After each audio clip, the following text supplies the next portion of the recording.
consider mo importante. What is your name? May name. Do na may kill you hit me. What is the happiest moment in your married life? The happiest moment in my married life is when I gave birth to my daughter, my only daughter.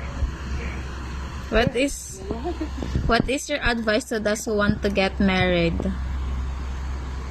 Okay, my advice to those who want to get married is be loyal to your husband or your wife and always communicate with each other para iwas gulo, iwas samok. Tapos, pag once gani ka nang mag-away bitaw, kanang gingon bitaw nila nga dili paabtan og gabi ang away dapat before mga tulog is kanang na okay na fix na. Tapos kung suko ang isa, dapat ang isa kanang dili gid taingon nga para ningon nila ba nga dili mo dapat pareho fire, dapat ang isa fire ang isa water kay para dili bitaw mas samot og dako ang away ko. Ang isa suko kaayo dapat ang isa lang or di na lang sa magtingog. Tapos kanang kaya haron bitaw kung sa tong problema o sa tong oras nga nag-iawayan una na istorya pag pareho na bugnaw ang mga utok mo lang. Tapos Can you share a significant moment or experience in your relationship that solidified your commitment to each other?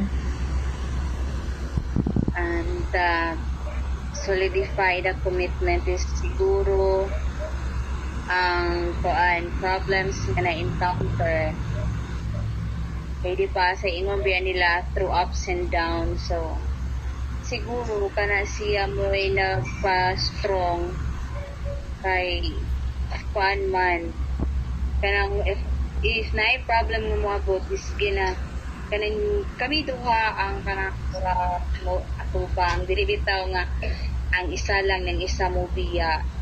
Tapos kuan siguro number one good is ang communication para kanang makabalo ba sa kanang unsay mga kanang mga plano nga dili bitaw magbuot-buot ang isa nga pag once na siya mahunanan nga plano istoryahan kung okay ba tama ba siya pag mo When you decide to marry him, what was your dream in your married life?